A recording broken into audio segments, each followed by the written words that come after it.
Le lundi 1er décembre 2025, j'ai cru que j'allais y passer. Je sortais de chez moi pour aller faire les courses. Et sur le parking qui est en bas de chez moi, il y avait une voiture qui était à l'arrêt. Et il y avait un homme qui était au volant de la voiture. Je n'ai pas trop su lui donner d'âge. Il était plus âgé que moi, je dirais 50, soixantaine. Je sais pas trop définir en fait. Il était à l'arrêt. Voilà. Les moteurs allumés, il tenait son volant. Il était à l'arrêt.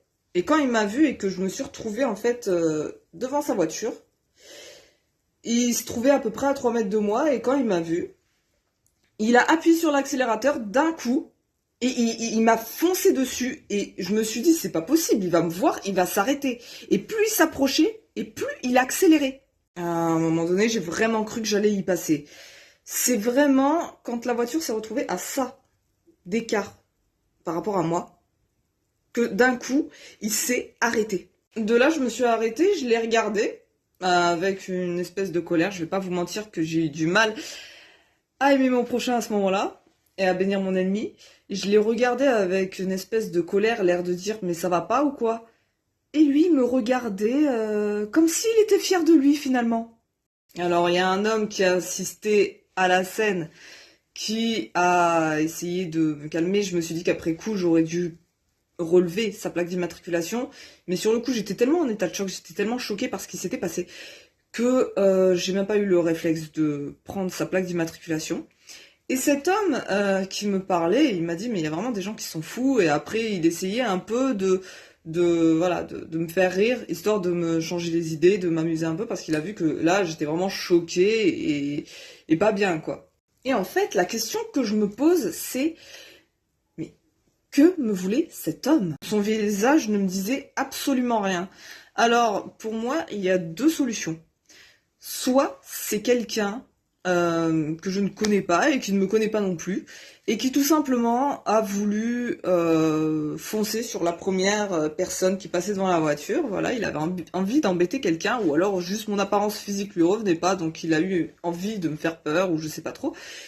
Soit un peu plus morbide, ce que j'ai pensé aussi, et ce qui serait fort probable, c'est que ce soit quelqu'un qui soit tombé sur mes activités via les réseaux sociaux, peut-être les réseaux sociaux, ou ma chaîne YouTube. J'en ai jamais parlé parce que c'est pas le thème de ma chaîne en soi. Je suis ici pour parler avant tout de théologie, de Dieu, de sa parole, d'enseignement, de mes expériences spirituelle, et parfois de faire de l'asbara parce que je commence à en avoir marre des mensonges antisémites et antisionistes qui traînent de partout via les réseaux sociaux, via internet, et de voir toute cette haine des juifs qui est alimentée. Mais là je vais en parler quand même parce que je me dis qu'il y a peut-être un lien. J'ai eu déjà énormément de commentaires négatifs sous mes vidéos. YouTube, évidemment. Si je ne mets pas mes réseaux sociaux sur ma chaîne YouTube, c'est fait exprès pour éviter justement que les personnes puissent me retrouver, puissent faire le lien. Ah bah elle qui a cette chaîne YouTube, c'est celle qui a tel compte Instagram ou tel compte Facebook. Parce que via mon compte Instagram, on peut facilement retrouver mon compte Facebook et vice versa. Et j'ai pas envie que les gens aient mon identité sur YouTube, tout simplement. Parce que je sais malheureusement que y a pas mal de gens qui sont tombés sur mes vidéos, et ce sont des personnes qui n'apprécient pas ce que je défends, notamment, et qui en fait cherchera à me nuire. Il y a forcément des personnes mal intentionnées, pas seulement des haters lambda qui n'aiment pas Israël, mais des personnes un petit peu plus mal intentionnées qui pourraient tomber sur mes vidéos, parce qu'il y en a certaines qui ont fait énormément de vues et qui ont suscité beaucoup de réactions. Mais il m'est arrivé aussi, via mes réseaux sociaux, de recevoir des menaces de mort. Et l'an dernier, à travers mes réseaux sociaux, j'ai été en contact avec un homme.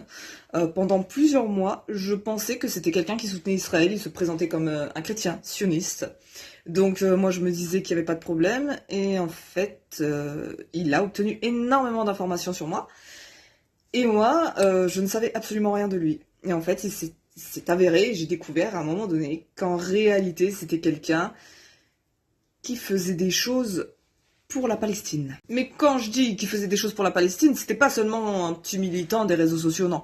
C'était quelqu'un qui faisait vraiment des choses concrètes et engagées pour la Palestine et qui en fait était ennemi d'Israël. Et j'ai compris que j'avais eu affaire à un infiltré qui a su beaucoup de choses sur moi, et moi ne sachant pas à quoi il ressemble, il pourrait très bien, je pourrais très bien le croiser dans la rue. Lui me reconnaîtrait, moi je ne le reconnaîtrais pas. Alors, est-ce qu'il y a un lien avec cette personne? Est-ce que ce serait quelqu'un qui serait tombé sur ma chaîne YouTube, qui serait dérangé par mes activités via les réseaux sociaux, qui aurait cherché à me nuire? Ou est-ce que c'est tout simplement une personne qui était dérangée dans sa tête, qui avait envie de foncer dans le tas ou de faire peur? Je n'en sais rien. Mais en tout cas, je peux vous garantir que mes activités ne me mettent pas en sécurité. Et je ne serais pas surprise qu'il m'arrive quelque chose à cause de mon sionisme assumé.